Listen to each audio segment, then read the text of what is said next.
Once upon a midnight dreary, while I pondered weak and weary over many a quaint and curious volume of forgotten lore, while I nodded, nearly napping, suddenly there came a tapping, as of someone gently rapping at my chamber door. "'Tis some visitor," I muttered, tapping at my chamber door. Only this, and nothing more. Ah, distinctly I remember, it was in the bleak December, and each separate dying ember wrought its ghost upon the floor. Eagerly I wished the morrow, vainly I had sought to borrow from my books surcease of sorrow, sorrow for the lost Lenore, for the rare and radiant maiden whom the angels name Lenore, nameless here for evermore. And the silken, sad, uncertain rustling of each purple curtain thrilled me, filled me with fantastic terrors never felt before, so that now to still the beating of my heart I stood repeating, "'Tis some visitor entreating entrance at my chamber door, some late visitor entreating entrance at my chamber door. This is it, and nothing more." Presently my soul grew stronger, hesitating then no longer. "Sir," said I, "or madam, truly your forgiveness I implore.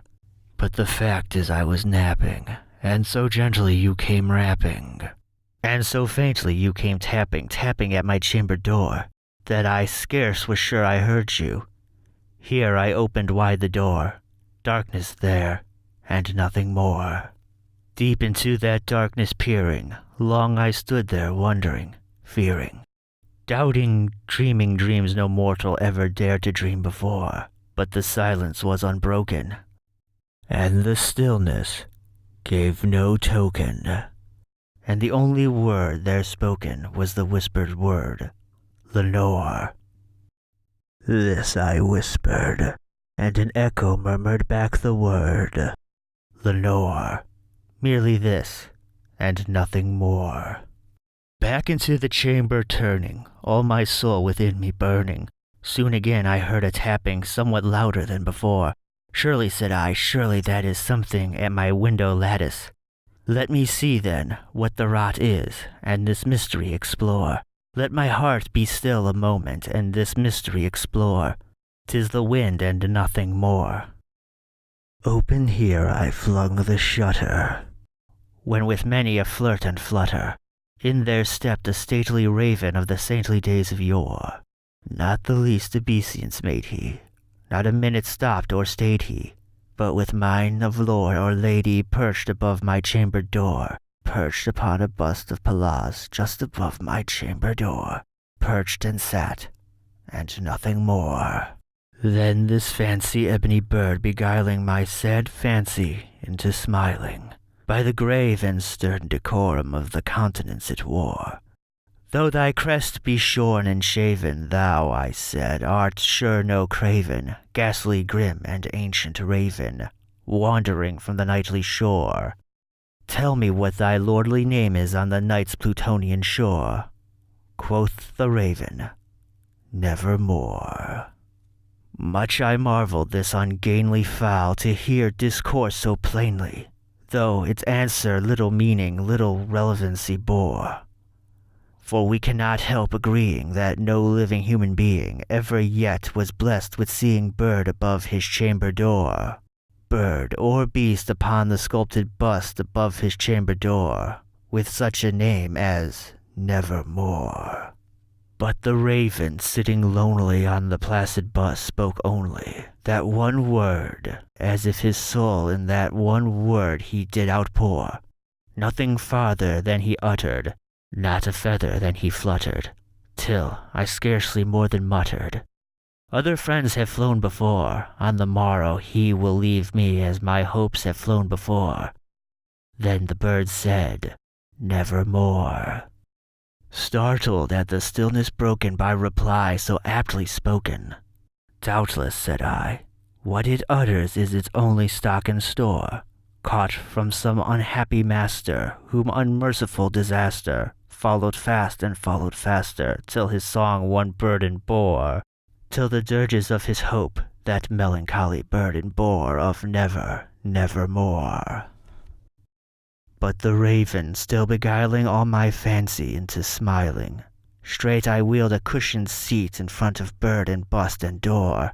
Then upon the velvet sinking, I betook myself to linking fancy unto fancy, thinking what this ominous bird of yore, what this grim, ungainly, ghastly, gaunt, and ominous bird of yore meant in croaking nevermore. This I sat engaged in guessing, but no syllable expressing, to the fowl whose fiery eyes now burned into my bosom's core.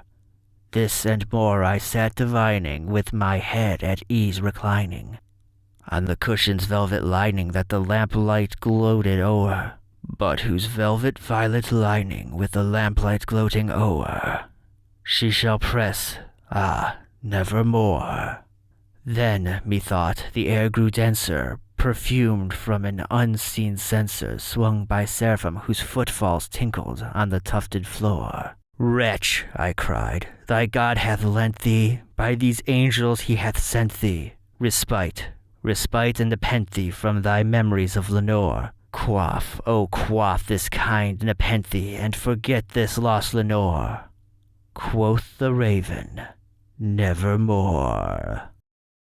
Prophet, said I, thing of evil, prophet still, if bird or devil, whether tempest sent, or whether tempest tossed thee here ashore, desolate yet still undaunted, on this desert land enchanted, on this home by horror haunted, tell me truly, I implore, is there balm in Gilead?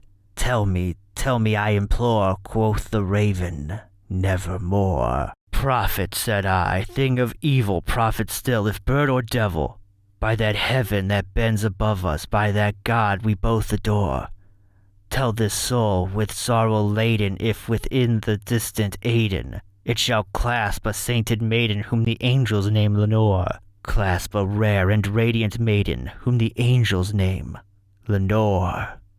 Quoth the raven, nevermore. Be that word our sign of parting, bird or fiend, I shrieked, upstarting. Get thee back into the tempest and the night's Plutonian shore. Leave no black plume as token of that lie thy soul hath spoken. Leave my loneliness unbroken. Quit thy bust above my door. Take thy beak from out my heart, and take thy form from off my door. And the raven, never flitting, still is sitting on the pallid bust of Pallas just above my chamber door. And his eyes have all the seeming of a demon's that is dreaming, and the lamplight o'er him streaming throws his shadow on the floor, and my soul from out that shadow that lies floating on the floor shall be lifted nevermore.